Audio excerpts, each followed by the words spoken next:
Bro bro എന്താണെന്ന് മനസ്സിലായി കാണുമല്ലോ. എന്താ അപ്പം നമ്മൾ ബേക്കറിന്ന് വരെയാണ്. ബ്രോ ബേക്കറി കേട്ടിട്ടുണ്ടോ? കേട്ടിട്ടുണ്ട്. അപ്പം നമ്മൾ ബേക്കറിന്റെ ഒരു ക്യാഷ് ഓൺ ചാലഞ്ച് നടക്കുന്നുണ്ടായിരുന്നു. ഇതിന് മുമ്പേ നടന്നിട്ടുണ്ടായിരുന്നു. അപ്പം ഇപ്പൊ ഒരു ക്യാഷ് ഓൺ ചാലഞ്ച് എന്ന് പറഞ്ഞാൽ പെർ പീസ് കഴിച്ചാല് 100 രൂപ വെച്ച് കിട്ടും. അപ്പൊ എങ്ങനെ ചാലഞ്ച് അക്സെപ്റ്റ് ചെയ്യല്ലേ? എടുത്തോ, നടക്കട്ടെ.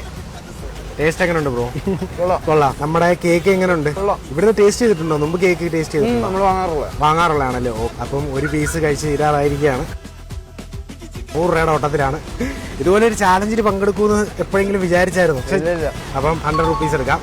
അപ്പൊ രണ്ടാമത്തെ പീസ് പോലെ പറ്റും, ജോയെ കൊണ്ട് പറ്റും.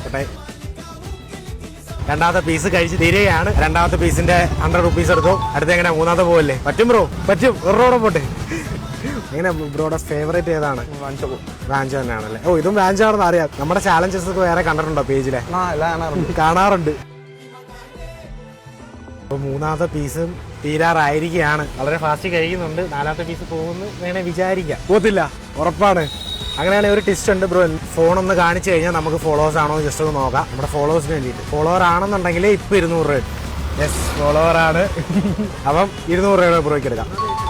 അപ്പോൾ ഓക്കെ, നെക്സ്റ്റ് ചാലഞ്ചിന് വീണ്ടും കാണാം. ഓക്കെ, ശരി.